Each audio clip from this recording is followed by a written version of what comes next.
Hi, I'm Clarissa Mosley. I'm a psychologist and a psychotherapist, and I want to help you activate and elevate your consciousness from a set point of negativity to one of contentment, joy, or happiness.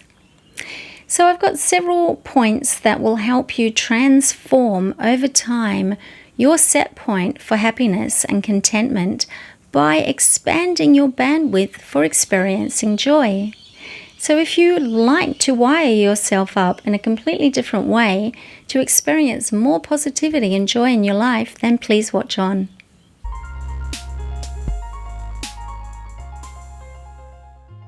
I was recently speaking with someone about their New Year's resolutions. They said that this year they wanted to find happiness and to find what made them happy. Now, I proceeded to coach them on the tools that I'm going to give you in this video, but I think I want to address this question first because happiness isn't anyone's birthright. We are kind of here to survive and reproduce and certainly to make the best of our lives, but happiness is something that is very transitory. We know through research that happiness only lasts a few moments, that the things that we think will bring us happiness, once we get them, we habituate to them and the happiness wears off. For example, somebody might have saved a long time to get a car, and their anticipation of the happiness that this new vehicle is going to bring never really adds up to the duration of the time that they're actually happy, because we have this set point. And the set point is basically our stable state of our default range of contentment or overall general happiness. And so once we get these things that we think are going to make us happy, we kind of get used to them. And the happiness can wear off, sometimes very quickly. And this can be really disappointing for some people because they spend an awful lot of time, money, energy, or effort into attaining these things that they thought were going to bring them happiness.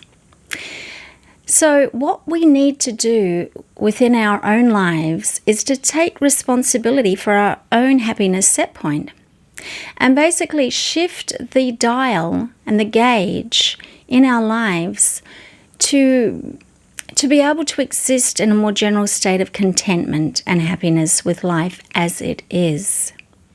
And this means that when we get things that make us happy, we will be happy for a while, but we're not going to drop down into this low state of disappointment. And we're also going to be better set up because we're not going to be continually searching for the next thing to make us happy.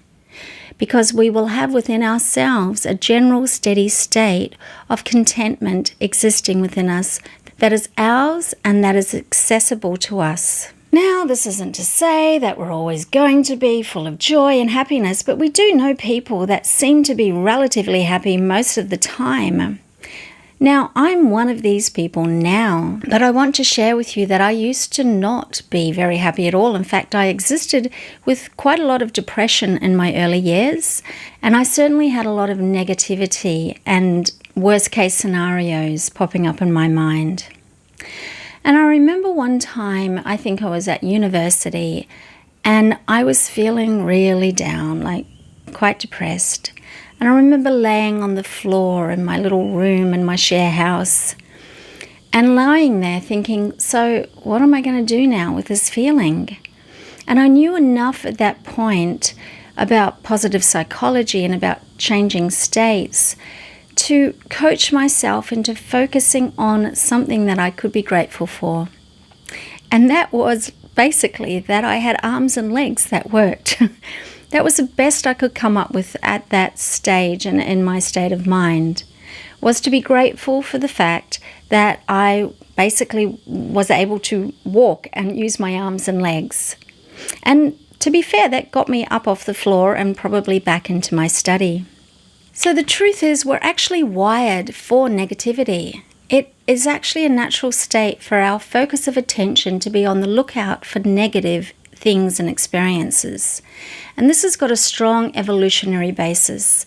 If we're Pollyanna-ishly skipping along and completely oblivious to signs of danger and threat, this isn't a very smart way to live, and certainly wouldn't have been evolutionarily selected, because those happy, skippy, oblivious people were probably eaten by a lion or fell off a cliff or something.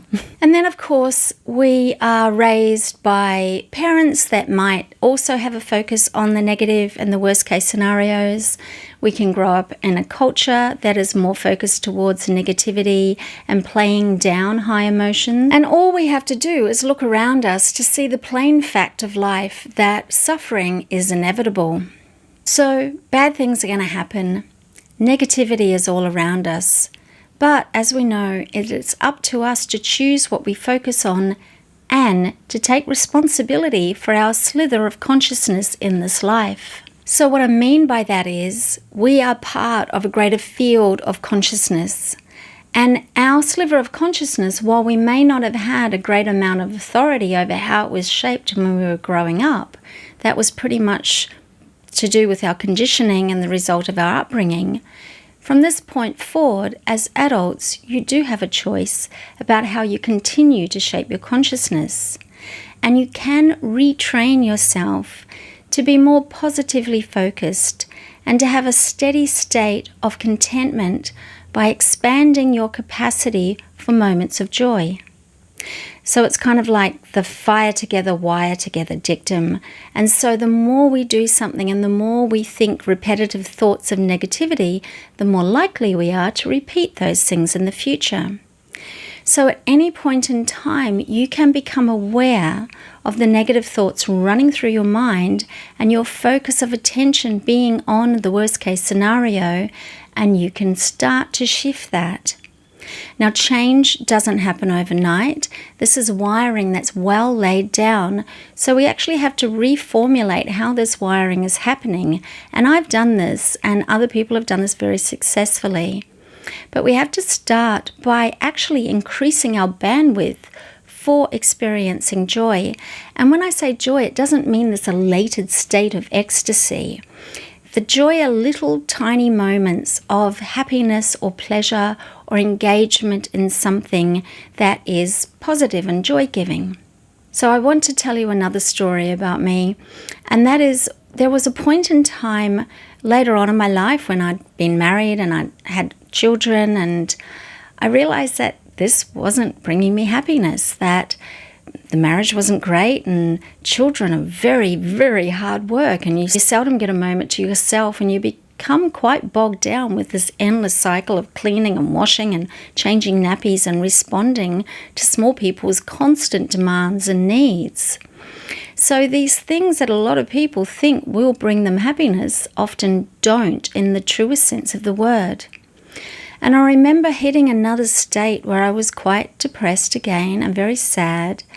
And I remember driving to my little spot where I would talk to myself in the car and maybe have a cry. And really just doing something again that was a principle that I learned from my psychotherapy teaching and that I knew was a truth.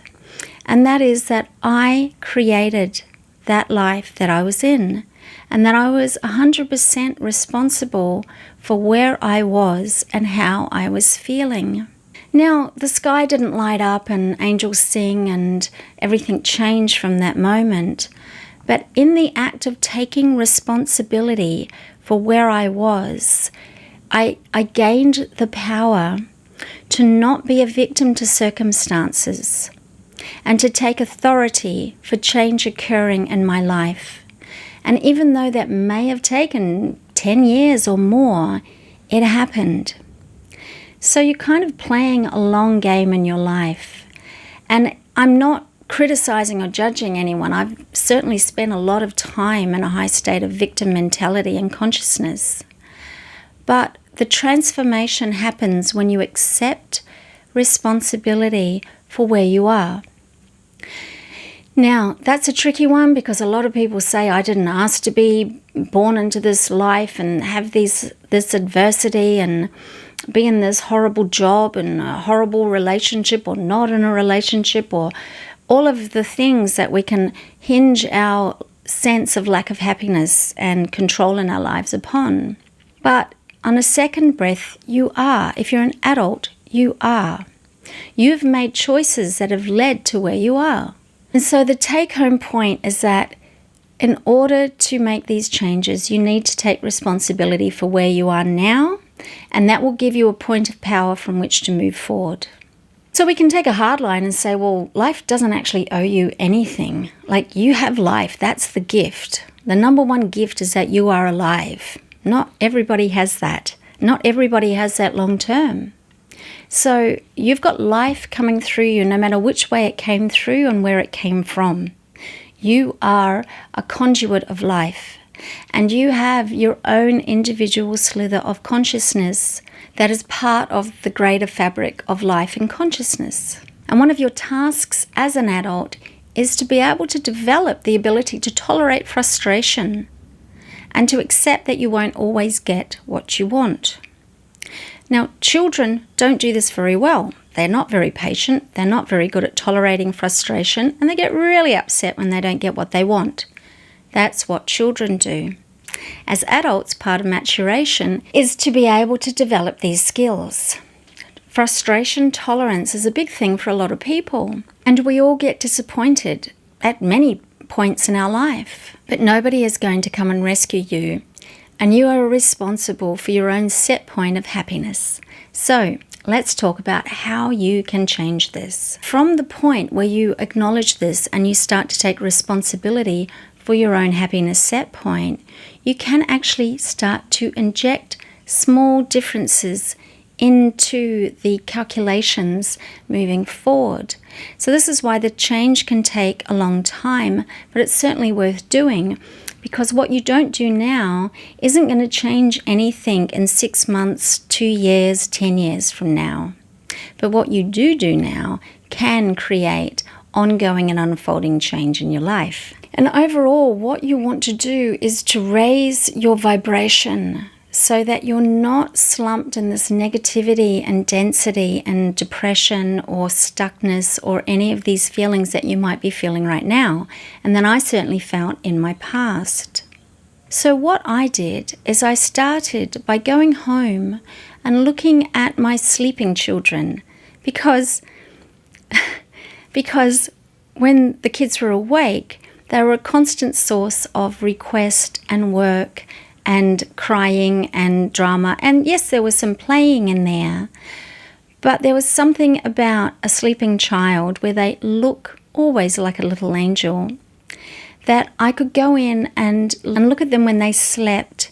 And what I did was I focused on how much peace and joy that gave me. Now, it's not to say that I didn't do it while they're awake, I did, but I remember this time specifically because I had a moment to allow this feeling to really land within me. And this is what I call coding your cells for joy. So anything that we do imprints upon us. It changes the fabric of our neural circuitry. It changes our cellular structure. And so when we take control of our consciousness in any moment, we actually create a condition for change. And when we amplify that experience, we increase our bandwidth for experiencing that feeling. So you take the small moment of joy. Now this could be looking at a sunset or a sunrise. It could be going out in nature. Now going out in nature is very important, even if it's just a small grassy patch that you can find during your lunch hour. Being in nature and staring at trees or grass actually increases your slow alpha waves. And so that naturally produces a state of calm and peace and contentment where you can actually zone out and experience this sort of peace or bliss if you focus on that feeling. It might be when you have a little break at work and you can actually walk out into the daylight and you let that daylight absorb into you and you have that feeling of or relaxation. Now this is what I mean by joy. They're not big blowout moments. They're small moments. They're small little peanuts that you're collecting within your cellular experiences that are ones that are more positively valenced. They're more peacefully toned. They're more enjoyable. They're little tiny moments of goodness. So basically, step 1 is you're focusing on amplifying any tiny moment that you can experience by allowing it to sort of seep into you. It's like letting sunlight sort of bathe into your cells, but it might not be sunlight. It might be just seeing a dog panting happily. People get little moments of joy from cat videos. This is why they're so popular. We enjoy watching animals and children and these innocent creatures playing and doing their thing because they just do their thing without thinking about it. So that brings me to step 2, and that is you need to take ownership of the amount of shit talk you do to yourself. So many of us have got this negative self-dialogue that's constantly berating ourselves and often focusing on the negative, the worst case outcome, running through scenarios. Now, I've got some other videos on thinking into the past and thinking into the future, but it really is also simply about catching yourself doing that and doing whatever you can to stop. Now, one of the quickest ways of doing that is to replace the negative self-talk with self-compassion, like being kind to yourself, like understanding the situation that you're in, understanding where you are in your point of life and time, and knowing that it may not be 100% what you wanted, but that's life. You know, we all, like I said, there'll always be suffering in our life. There'll always be hard work to do. The things that are valuable are going to be hard work, and that we can never be certain of any outcome. So accepting this and knowing that when you're saying bad stuff to yourself, you're not facilitating the self that you want to be moving forward. So you can change that neural circuitry every time you interrupt it and notice what you're doing. You actually have the opportunity to reroute those thoughts into something more positive, pleasant, or kind. And step 1, when you hear yourself talking down to yourself and talking shit to yourself, say something nice. Have compassion for yourself. Speak to yourself like you would to a friend. And the other part of that is step 3 is looking at your negativity diet. So your negativity diet can include what you eat. A lot of us survive only on junk food and things that we know are not life-giving. You've got to have a certain amount of fresh fruit and vegetables in your diet. Otherwise, your body simply can't operate properly. The other thing is your mental diet. How much negativity are you taking in as a result of your choice over what media you are watching? The news has to go.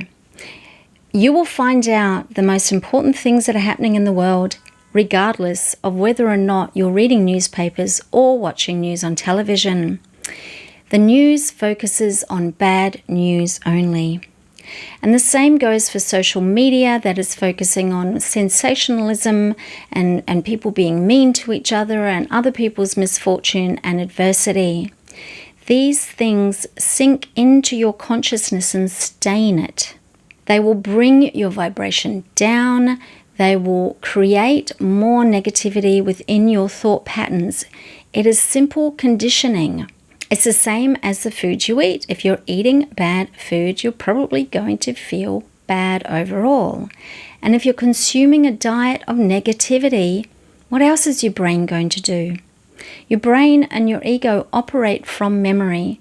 So if the most recent things in your memory are drenched in negativity, go figure what you're going to be mapping forward. So eliminating as much negativity from your environment as possible is really important.